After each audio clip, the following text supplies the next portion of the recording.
Hi, this is Dennis with Second Chance Tackle. Today's the day to do some problem diagnosis and probably order some parts. Hopefully we'll be able to get that on. I'm going to work on the Penn Battle. It's the original series. It's the 4000 size, which is a convenient size for inshore ocean fishing. This has got very heavy braid on it. I'm going to guess a minimum of 60. And you can tell by the spool that it's all bunched in all different directions here. Now normally you would say maybe that's something to do with braid slip, and quite possibly it could be. However, the reel itself is not, well, just really not turning very well, is it? So I think what's happening here is we've got some gearing issues inside. We're going to take this apart. We'll show you how to do that. We're going to do a diagnosis on it. Unfortunately, parts are still available for this reel. So if it happens to be a main gear or a pinion gear, which is my first suspicions, maybe both, well, we could probably still get them. It's a question of whether the fellow who owns the reel wants to put that kind of money into it. It is the first generation, and we're on the third generation now of the battles.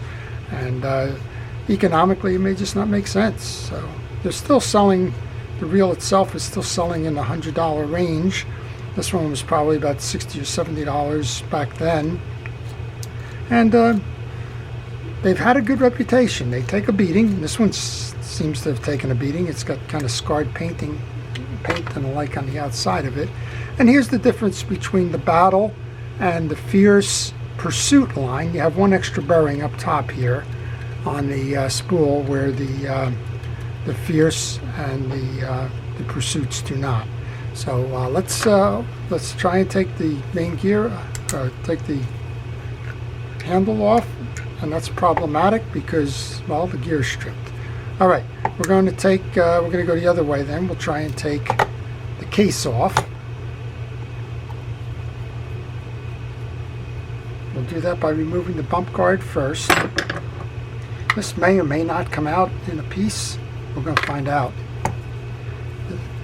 It's not really much you can ruin here because it's already ruined, but you do want to protect as much of this as you can. So I'm thinking that the main gear is hiding behind the axle shaft, and we're not going to be able to get that out, but we're going to find out. There's nothing for it to grip. So if you like these kinds of things, if you like exploring the world of fishing reels, how they come together, how they're made, how to take them apart, and so on, well, I'd ask you to subscribe to my channel. If you do subscribe to my channel, hit that notification button. That way you'll see what it is that I'm working on and when, and you'll be able to make a determination as to whether that's something you want to see, want to learn more about.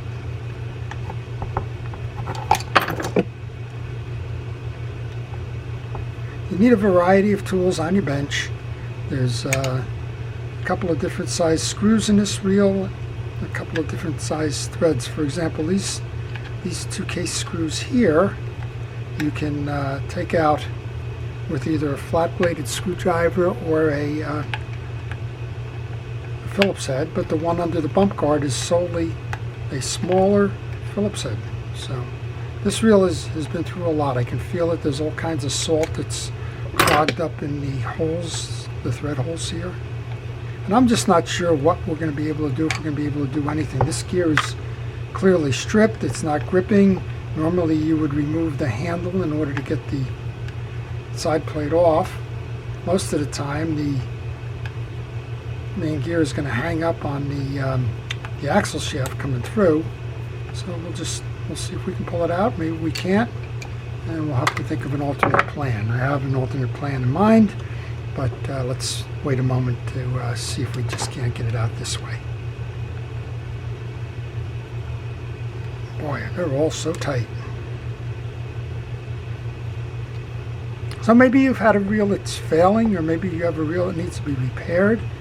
If you do, and you may be unsure about the issues, if you leave me a question in the comments section, I'll try and answer that for you.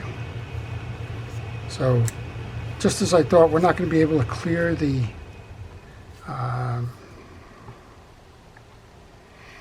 axle shaft with this one. So here's my thought. There's a double side here. This handle can go in from either side. So let's take that cap off. I just got to spend a minute, go find a handle. I'm sure that main gear is shot, so I'm just going to see if I can grab it with the needle nose pliers here, hold that side and try and walk it backwards.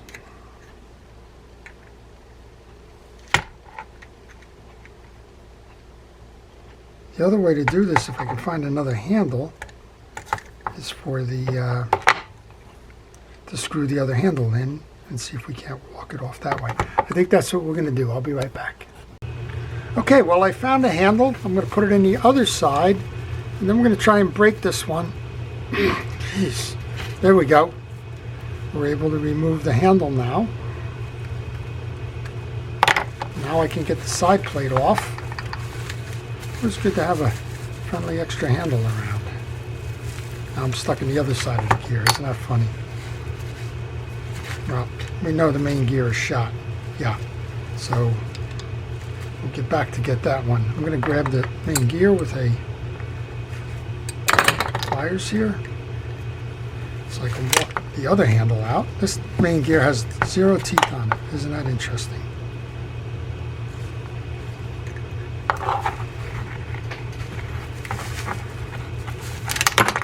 So there's more than one way occasionally to get these things done. And now I'm not even sure if we can get this darn thing out.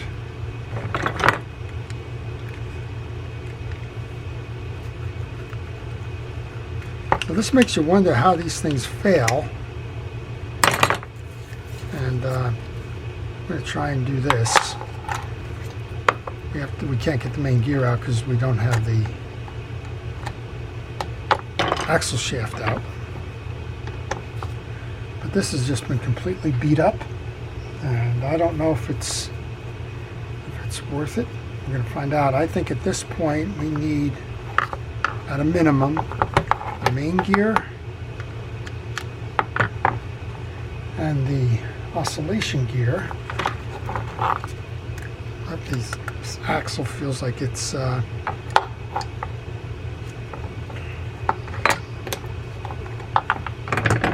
okay. Main gear out now, and you can just see it's completely toast. It is just totally worn down. That makes me wonder, because there's only so much you can do to rip teeth off. This one had to be grinding away for some time. It's bad on the front, it's bad on the back. There's a missing tooth on the back, which says that the crosswind gear is probably bad too. And you want to just check the teeth. And yeah, we've got scarring here, we've got broken teeth off to the side. So main gear, crosswind gear. And if you're going to do that, you might as well do the pinion gear at a minimum. All right, so what do we have here? We have a case where this reel kind of got in some kind of fight somehow. Got to the point where every tooth was compromised on the main gear. That takes a lot. That probably broke off a tooth.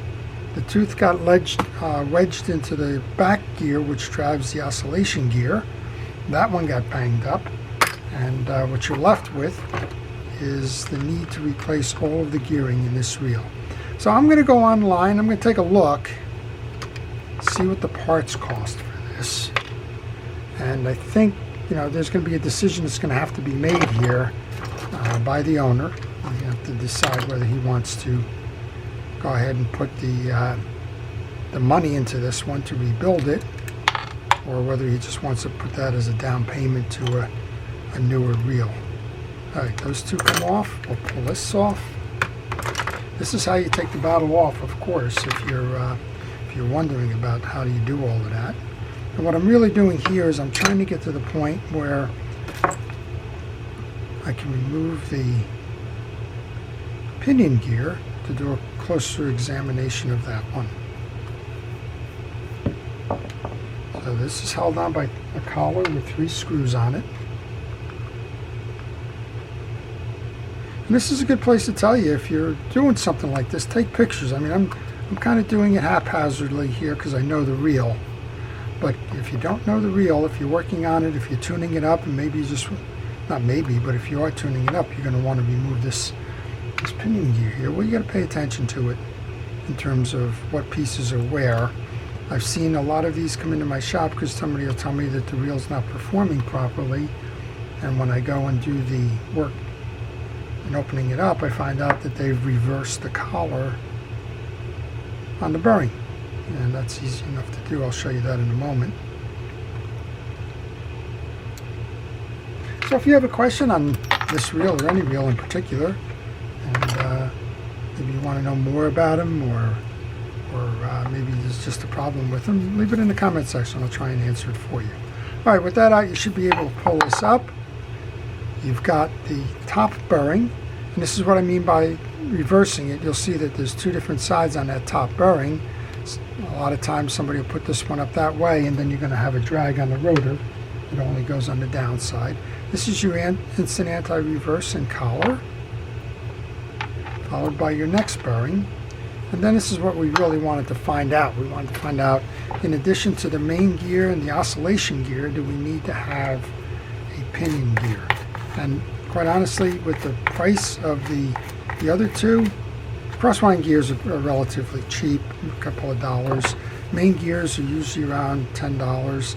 And if you're going to go spend that money, you might as well go get the pinion gear too. So I am seeing wear here. You can see a flat spot here on this one, and it would be rare flat here as well. Flat here, yeah, this one needs to be replaced, but it would be rare if that a gear like that would stand clean with all the grinding going on with the other stuff. And you can just see it in here. There's just all kinds of metallics and the like. And this is another point to make on this reel. If you do go about repairing this reel, you've got to clean all of this out. There's metal filings in there. This one needs a solid and steady cleaning on it, because if you don't, those metal filings are going to get into the new gearing. Well, it's just going to have the same effect. It's just going to grind it down over time. So I hope you learned a little bit from it. We'll let you know if the fellow decides to go ahead with the project, or if he just wants to let that reel go. But regardless, you now know how to take apart and diagnose a problem with a fishing reel. In this particular case, a Penn Battle 4000. Hope you've enjoyed it. To everybody who's a first responder, thank you for what you do. To everybody involved in medical and the like, thank you. To all, please stay safe, stay well, and stay watching. This is Dennis with Second Chance Tackle. Have a great day.